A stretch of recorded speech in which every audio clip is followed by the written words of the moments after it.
Ang nakaraan, sinabi sa kanila ni Inspector Chen na dapat silang pumunta sa iba, dahil wala nang ibang dapat inspeksyonin sa lugar na ito, at dapat silang tumingin sa ibang lugar.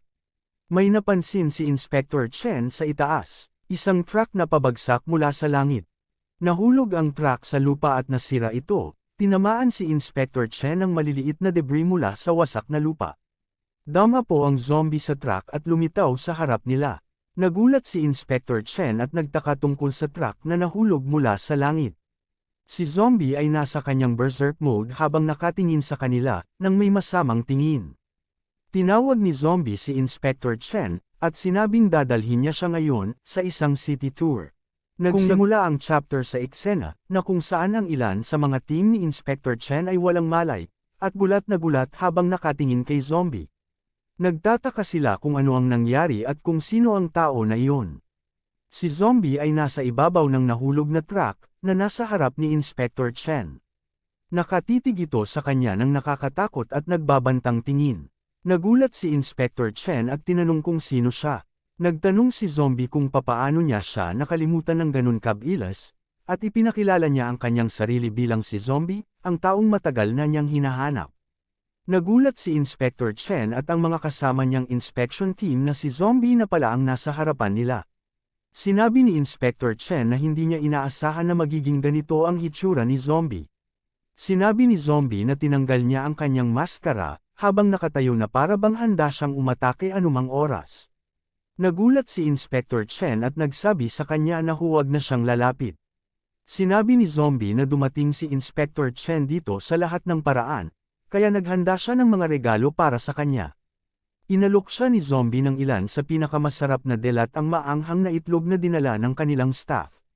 Sinabihan ni zombie si Inspector Chen na huwag mag-alala dahil hindi sila kumakain ng tao, na nagpawis at nagpakaba sa kanya. Binitbit ni zombie si Inspector Chen, upang makaalis at maipakita niya sa kanya ang buong lungsod. Sinabi niya sa kanya, na ang lugar na ito ay isang school zone at walang masyadong makikita dito, at kaya dapat, pumunta sila sa ibang venue, at tumalon ng mataas ang zombie, mula sa lupa habang kasama niya si Inspector Chen. Nagulat ang mga lalaki sa nangyari, at napasigaw si Inspector Chen habang hila-hila siya ni zombie. Lumilipad sila sa taas, at habang si Inspector Chen, ay kinakabahan sa pagkaladkad sa kanya ni zombie. Nagulat ang lalaki at nagtataka, kung paano nakatalon si zombie ng napakataas, na parang ibon, habang ang isa ay nagsasabi sa kanya, na huminto sa pagnanga at habulin nila sila. Nakita ni Blackie si Inspector Chen sa langit, at habang ang isa ay nagsabing, kasama niya ang hari nila, kaya dapat pumunta na sila ngayon. Si Inspector Chen ay sumisigaw habang sila ay nahuhulog mula sa itaas, at bumagsak sila sa tuktok ng gusali, habang hinahayaan ng zombie si Inspector Chen na tingnan ang kanilang lungsod. Ipinaliwanag ni zombie na ito ang kanyang lungsod, at ito ay higit sa 2,000,000 square meter na lupain, at pinapalawak pa rin nila ang lugar para sa pag-unlad, habang si Inspector Chen ay nahihirapang nakabitin sa hangin.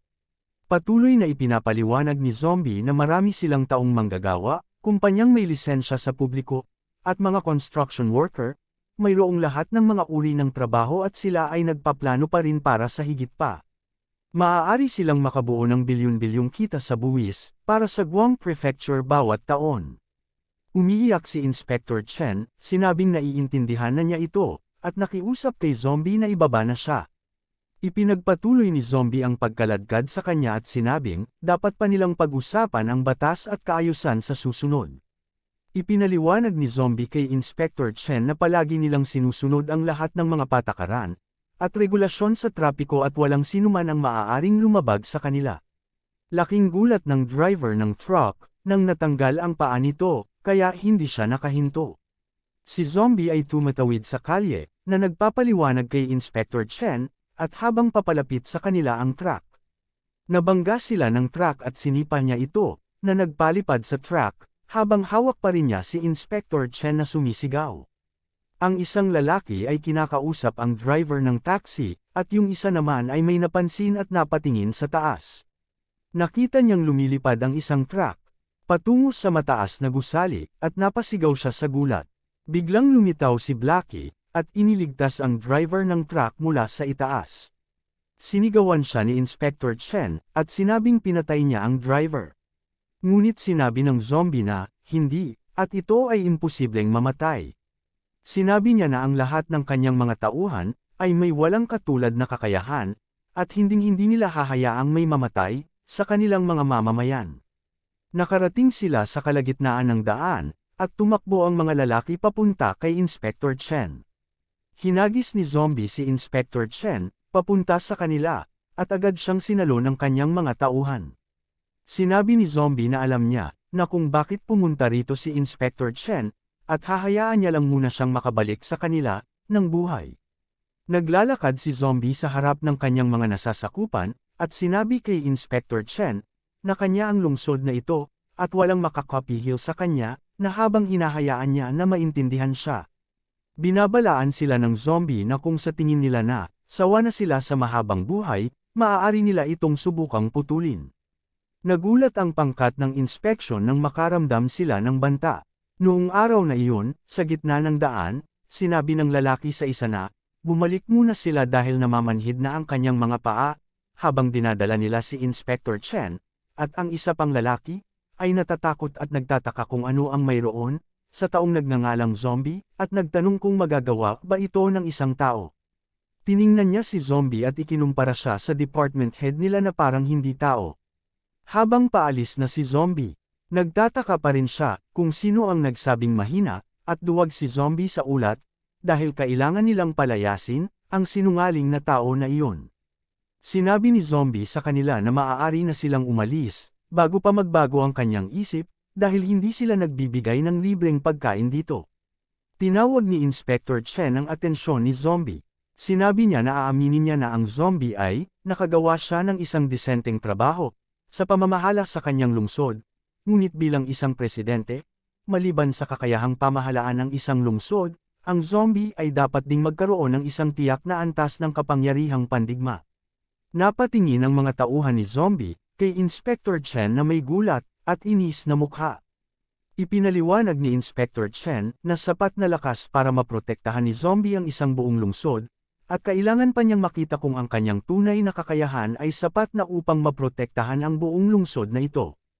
Hinawakan ng mga tauhan ni zombie si Inspector Chen, at tinakpan ang bibig nito, na tila nag-aalala si Blackie habang pilit na, nagsasalita si Inspector Chen.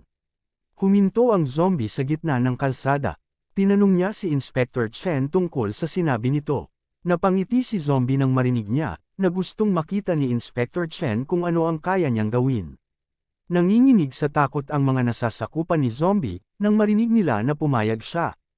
Ito ay isang magandang araw, nagpunta sila sa dalampasigan, para ipakita kay Inspector Chen kung gaano siya kalakas. Sinabi ni Agu na masama ang pakiramdam niya tungkol dito.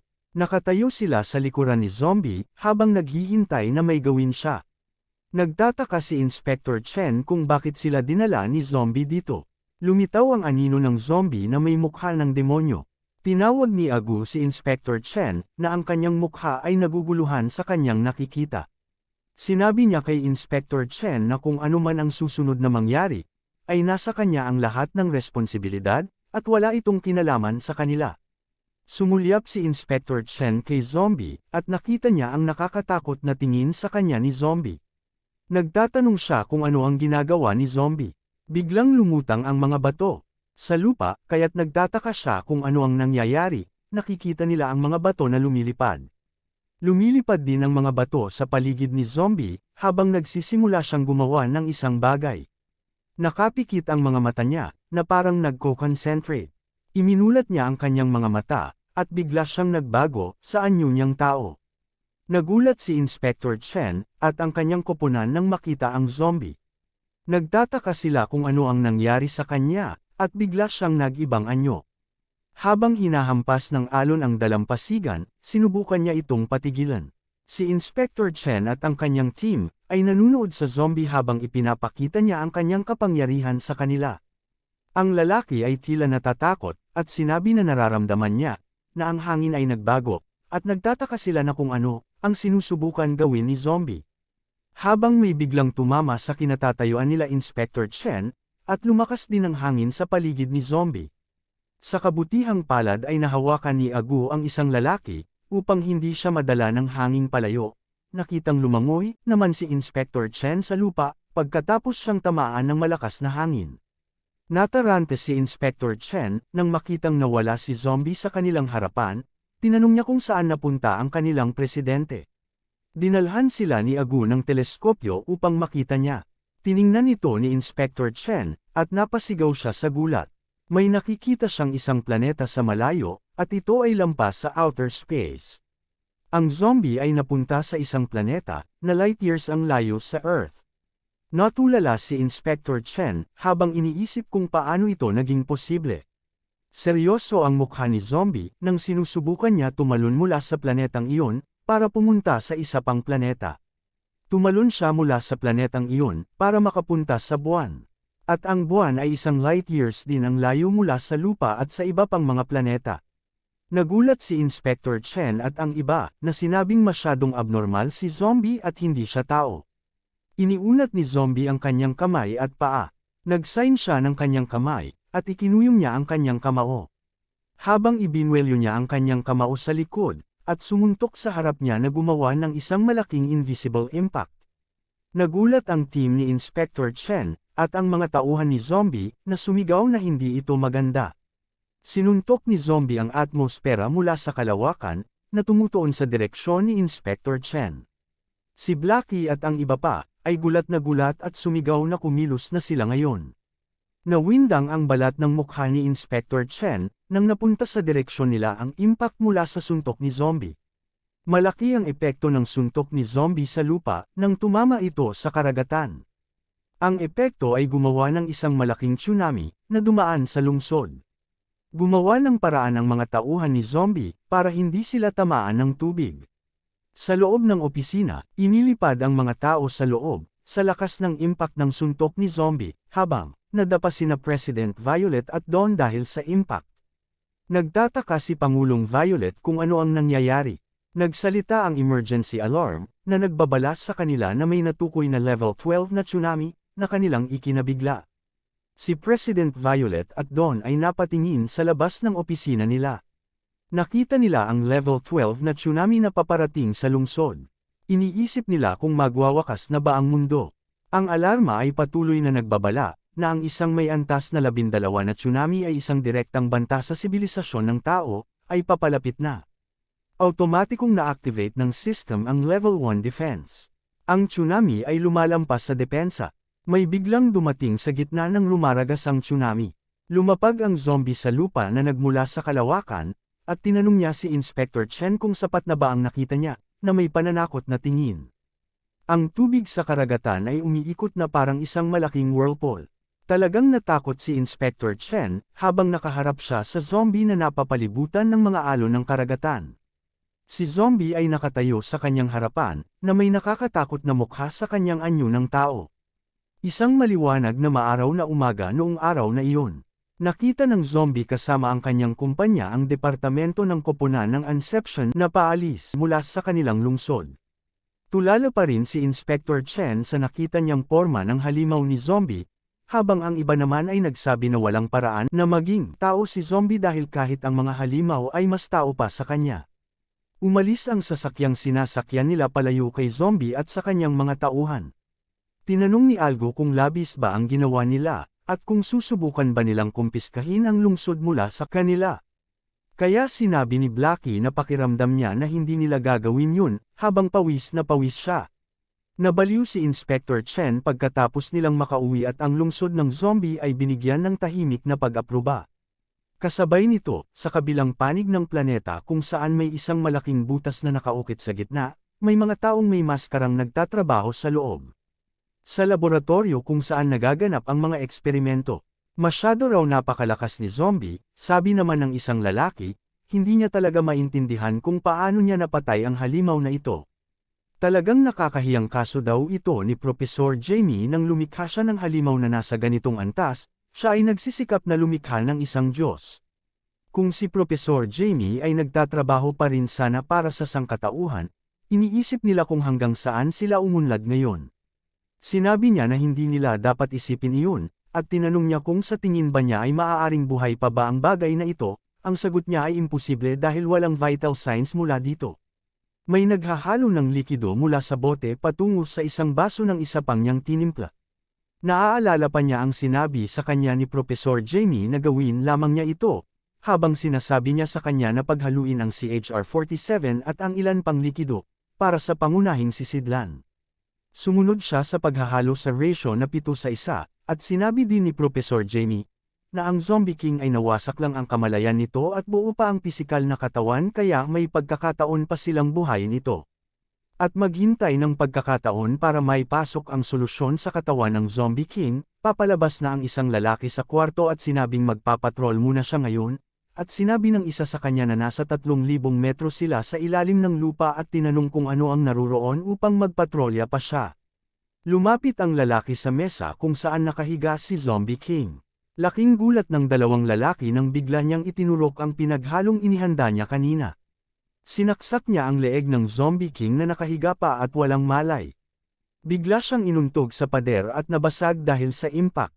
Nagalit siya at nagtanong kung ano ang ginawa niya. Biglang namulat ang mata ng Zombie King. Ilang sandali pa, isang malaking pagsabog ang nangyari at naghiyawan ang mga tao. Narinig iyon ni Pangulong Ying at nagtataka kung ano ang nangyayari, at patuloy na tumutunog ang emergency alarm na may babala. Habang ang paggalaw ng Zombie King ay nagsisimula ng mangyari. Biglang bumangon si Zombie King mula sa mahabang pagkatulog habang natatakpan ng usok ang buong lugar. Inutusan siya ni Professor Jamie na patayin ang lahat at ilabas sila kaagad dito. Sinabi din niya sa Zombie King na gagawin niya itong kasing lakas ng huli niyang nakalaban na si Zombie. At habang sa labas ng kulungan, may isang eroplano ang patungo sa malaking butas, kung saan nakakulong sila Professor Jamie at si Zombie King. May sumipa sa pinto ng eroplano ng buong lakas.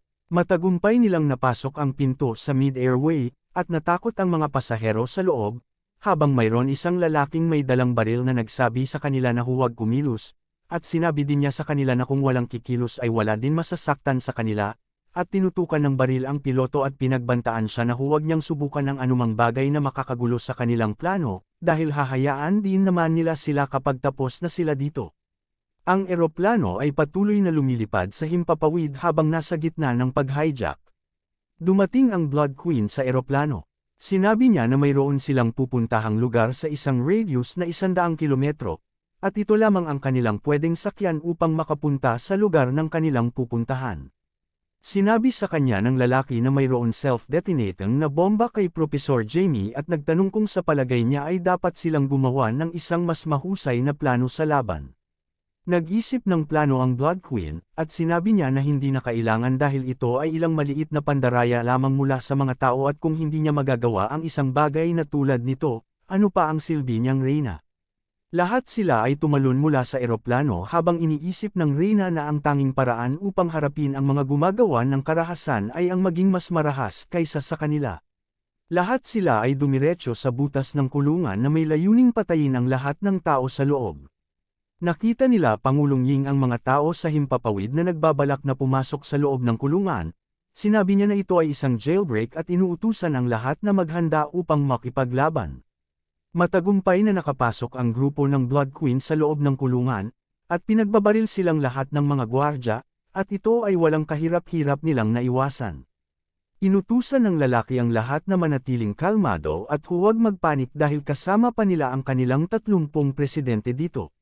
Nakarating na ang grupo ng Blood Queen sa loob ng kulungan. Nagtataka sila Chief Gang kung ano ang nangyayari at kung ito ba ay isang jailbreak. Habang sa kabilang banda, may inoobserbahan ang Blood Queen. Siya ay nasa unang palapag sa itaas habang ang iba ay nasa ika-320 palapag sa ibaba. Nasa 500th floor ang ilang lalaki. Ang Zombie King ay nasa 2,990th floor sa ibaba at si Professor Jamie ay nasa huling 3,000th floor sa ibaba. Sa ika-3,000 na palapag sa ibaba, may binubugbog at tumalsik sa pader. Dumaan lang si Zombie King at lumabas. Sinabi ng Zombie King na kinamumuhian niya si Professor Jamie at tinanong niya kung umaasa ba siya, na ililigtas niya siya sa pagitan niya at ng zombie. Mas mahalaga para kay Zombie King na mapatay niya si Professor Jamie, At habang mukhang nasiyahan naman si Professor Jamie sa kanyang narinig, at ang kanyang assistant, ay tila nag-aalala tungkol dito. Sinabi ni Professor Jamie sa Zombie King na pagkatapos niyang makipaglaban kay Zombie, ay talaga bang iniisip mo na hindi ka na ulit matatalo ng sinuman, maliban sa kanya? Ipinaalala ni Professor Jamie sa Zombie King na siya ang lumikha sa kanya, at bagamat isa lamang siyang ordinaryong tao. Siya pa din ang masusunod, dahil kung gusto ni Professor Jamie na mabuhay siya, mabubuhay siya at kung gusto niyang mamatay siya, mamamatay siya. Pinagbantaan siya ni Professor Jamie na huwag niyang subukang makipaglaro ng lukuhan sa kanya, dahil napakabata pa niya. Nina si Zombie King sa kanyang narinig, at sinabihan siya ni Professor Jamie na huwag siyang mag-alala dahil na hanggat tinutulungan niya siyang matupad ang kanyang mga pangarap, pagkatapos nito siya mismo ang tatapos sa kanyang buhay. Ngumiti si Zombie King. At sinabing ang mga tao talaga ay 10,000 beses na mas nakakatakot kaysa sa ibang mga nilalang kapag sila ay nababaliw. Tinanong niya si Professor Jamie tungkol sa kung totoo ba ang sinabi niya na maaari niyang mapalakas siya, at kung talagang nagsasabi ba siya ng totoo. Nangako si Professor Jamie sa Zombie King, at sinabing hindi na niya uulitin ang kanyang sinabi. Kung nagustuhan niyo po ang video na ito, please pa-like at subscribe at i-click niyo na din po ang notifications bell para palagi po kayong updated sa mga bago nating videos. Maraming salamat po.